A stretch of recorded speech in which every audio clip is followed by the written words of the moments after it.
Hello student. आज हम लोग डिस्टेंस और डिस्प्लेसमेंट पे न्यूमेरिकल करेंगे।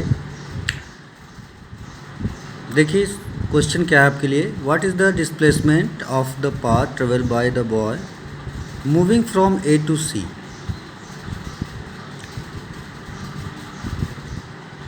Moving from A to C, the distance between the path is given already. Student, the path is given and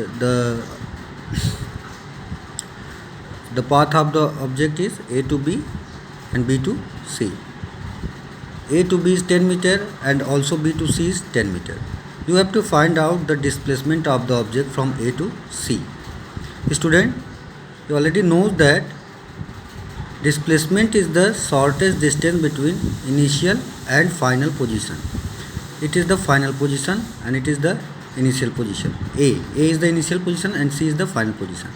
देखो बेटा, आपने जब भी डिस्प्लेसमेंट निकालना है तो एक शॉर्टेस्ट डिस्टेंस लेके चलना। अब ये इमेजिनरी लाइन होती है बेटा, इस पे ऑब्जेक्ट गया भी होगा नहीं भी गया होगा। अब देखिए, अगर ऑब्जेक्ट ने ए से सी ऐसे अगर आपको डायग्राम दिया गया होता जाने के लिए, तब तो यही डिस्प्लेसमेंट हो जाता, क्योंकि इससे छोटा आपके पास कोई भी पोजीशन नहीं था, कोई भी लेंथ नहीं था कि आप निकाल सकते। लेकिन ऑब्जेक्ट का जो पाथ दिया बेटा वो कुछ ऐसे दिया था, ए से बी और फिर बी से सी। तो आपको क्या करना है, ए से सी पे एक लाइन मिला देना है और इसी की वैल्यू निकाल देनी है। यही क्या होगा बेटा, डिस्प्लेसमेंट होगा ऑब्जेक्ट का। ये इस ऑब्जेक्ट का इनिशियल पोजीशन हो गया और सी क्या हो गया, फाइनल पोजीशन। तो स्टूडेंट देख पा रहे होंगे आप डायग्राम में, अब ये क्या बन जा रहा है बेटा, एक राइट एंगल ट्रायंगल बन जा रहा है। जैसे हमने ए से सी को मिलाया, ये क्या बन गया, एक राइट एंगल ट्रायंगल बन गया। बी पे राइट एंगल बन गया। तो हम पाइथागोरस थ्योरम से जानते हैं बेटा कि अगर हमको हाइपोटेन्यूज निकालना है ये, तो ये हमारा परपेंडिकुलर होगा और ये क्या हो गया, बेस हो गया। तो फार्मूला क्या है बेटा, अगर ए बी सी एक राइट एंगल ट्रायंगल बन रहा है तो पाइथागोरस थ्योरम से क्या हो जाएगा, ए सी का square is equal to A B का स्क्वायर प्लस बी सी का स्क्वायर। ए सी आपका डिस्प्लेसमेंट हो गया, इसी की वैल्यू हमको निकालनी है। तो ए बी 10 है, उसकी वैल्यू रख लेंगे 10 का स्क्वायर, प्लस बी सी भी कितना है, 10 है, इसका भी स्क्वायर कर लेंगे। तो आपका क्या हो जाएगा बेटा, 100 प्लस 100 इक्वल टू कितना हो गया, 200। अब आपका ए सी स्क्वायर का वैल्यू आया है 200, तो आपको ए सी स्क्वायर नहीं निकालना है बल्कि क्या निकालना है, ए सी निकालना है। तो जब आप ए सी निकालने जाएंगे तो आपको क्या करना होगा बेटा, इसका अंडर रूट निकालना होगा। और इसको जब सॉल्व करने जाएंगे तो यहाँ से 2 बाहर करेंगे तो रूट 2 बाहर आएगा और 100 बच जाएगा, और 100 का रूट क्या होता है बेटा, 10 होता है। तो यानी आपका आंसर क्या हो जाएगा, 10⁻² मीटर। 10⁻² मीटर हो जाएगा यहाँ पे आपका आंसर। तो जो डिस्प्लेसमेंट आपका आया बेटा, ए सी की वैल्यू कितनी आ गई, 10√2, यही वो जानना चाहते थे। अब अगर इस क्वेश्चन में बेटा मान लीजिए डिस्प्लेसमेंट के साथ साथ डिस्टेंस भी पूछा गया होता, तो आप डिस्टेंस कैसे निकालते, the actual path length covered by the object. तो जो एक्चुअल पाथ लेंथ क्या हो जाएगा, ए से बी पे गया है 10 मीटर और बी से सी पे क्या गया है 10 मीटर। तो पूरा आपका डिस्टेंस कितना हो जाता है, 10 + 10 कितना हो जाता है, 20 मीटर। लेकिन यहाँ पे आपसे बस डिस्प्लेसमेंट पूछा गया है, तो आप बस डिस्प्लेसमेंट ही निकालेंगे, जो कि कितना है बेटा, 10√2 मीटर। आते हैं अपने दूसरे क्वेश्चन में। दूसरा क्वेश्चन क्या है, a farmer has to go 500 metre due north, 400 metre due east and 200 metre due south to reach his field. Student, आपको जब भी डायरेक्शन वाले क्वेश्चन दिखे तो सबसे पहले आप ईस्ट, वेस्ट, नॉर्थ और साउथ डिसाइड कर लीजिए आप पेज पे किधर बढ़ने वाले हैं। इससे आपके लिए काफ़ी आसानी हो जाएगा।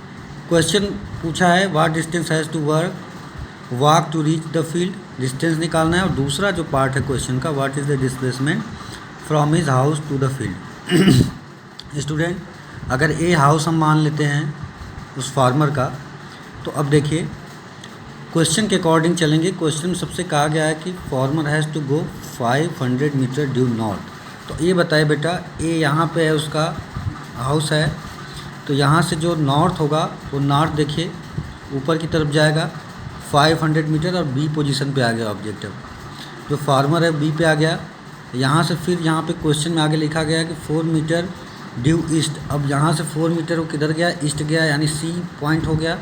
देखिए यहाँ से ईस्ट देखिए इधर होगा, तो यहाँ से हम इसको किधर ले जाएंगे बेटा, इधर ले जाएंगे 400 मीटर। अब वो सी पे पहुँच गया।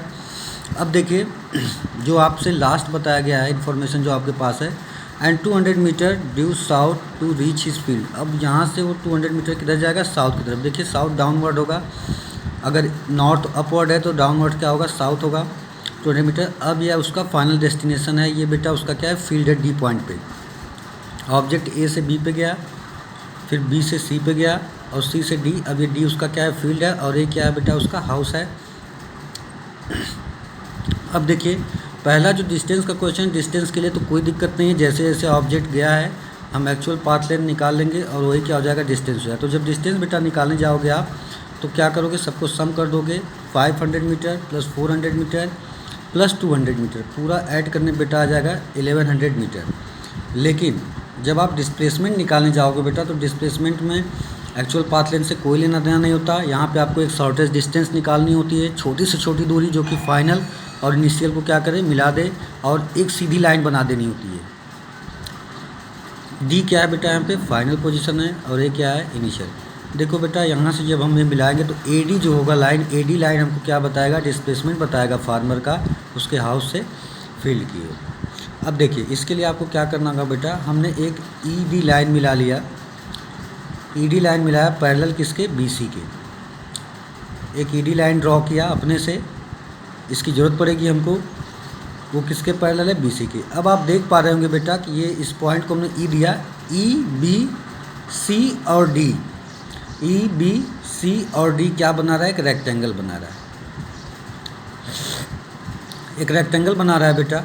और रेक्टेंगल की प्रॉपर्टी होती है कि उसके आमने सामने के जो बेटा आर्म्स होते हैं वो क्या होते हैं, इक्वल होते हैं। तो अगर बी सी 400 है तो ई डी भी क्या हो जाएगा, 400, और अगर सी डी 200 है तो बी ई भी क्या हो जाएगा, 200 हो जाएगा। इससे देखो हमको क्या फ़ायदा मिलने वाला है, एक तो हमको ई डी की वैल्यू पता चल गई, क्योंकि देखो जब भी हम निकालेंगे डिस्प्लेसमेंट तो फिर यहाँ पे राइट एंगल ट्रायंगल बन रहा है, ई पे राइट एंगल ट्रायंगल बन रहा है, ए ई डी से हम क्या ए डी निकाल सकते हैं बेटा पाइथागोरस थ्योरम से।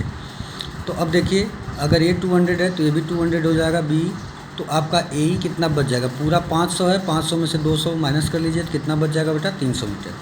तो ये 300 मीटर, ये 400 मीटर। अब देखिए ये क्या है, हाइपोटेन्यूज है बेटा ट्रायंगल का, तो इसकी वैल्यू जब आप निकालने जाएंगे तो अंडर रूट ए का या तो स्क्वायर करके अंडर रूट हटा दीजिए पहले ही, या फिर डायरेक्ट वैल्यू निकाल रहे हैं तो अंडर रूट रखना पड़ेगा आपको। ए का स्क्वायर प्लस ई डी का स्क्वायर, तो ए की वैल्यू कितनी है, 300 मीटर, उसका स्क्वायर, और ई डी की वैल्यू कितनी है बेटा, 400 मीटर, उसका स्क्वायर करेंगे 2500 हो जाएगा, और उसके बाद उसका स्क्वायर रूट ले लेंगे तो 50 मीटर बेटा आंसर आ जाएगा। तो ये जो दोनों क्वेश्चन थे, एक तो डायरेक्शनल बेस्ड था और एक पे वैल्यू आपको दी गई थी, मान लीजिए पाथ दिया गया था कैसे गया ऑब्जेक्ट। तो इस तरह से डिस्टेंस और डिस्प्लेसमेंट फाइंड करते हैं। डिस्टेंस में कोई दिक्कत नहीं है, जितना पाथ ऑब्जेक्ट ने कवर किया है बस सबको सम कर देना है। पर डिस्प्लेसमेंट के केस में बेटा आपको ये देखना है कि इनिशियल पोजीशन और फाइनल पोजीशन के बीच में शॉर्टेस्ट डिस्टेंस क्या बन रहा है, उस पर ऑब्जेक्ट गया हो नहीं गया हो कोई मतलब नहीं है। ओके स्टूडेंट, अब देखो इस क्वेश्चन में एक चीज़ मैं समझा दूँ बेटा, अगर ऑब्जेक्ट ऐसे ना जाके सीधे ए से डी ऐसे फॉलो किया होता बेटा, तो जो उसका डिस्टेंस होता वही उसका क्या होता, डिस्प्लेसमेंट भी होता। ठीक है बेटा, ओके। अब बढ़ते अपने, ये तो न्यूमेरिकल्स हो गए। तो अगर आपको समझ में आया बेटा तो लाइक करिए और कमेंट भी करते रहा करिए, अगर आपको जो भी समझ में नहीं आया तो उस पर कमेंट ज़रूर किया करिए।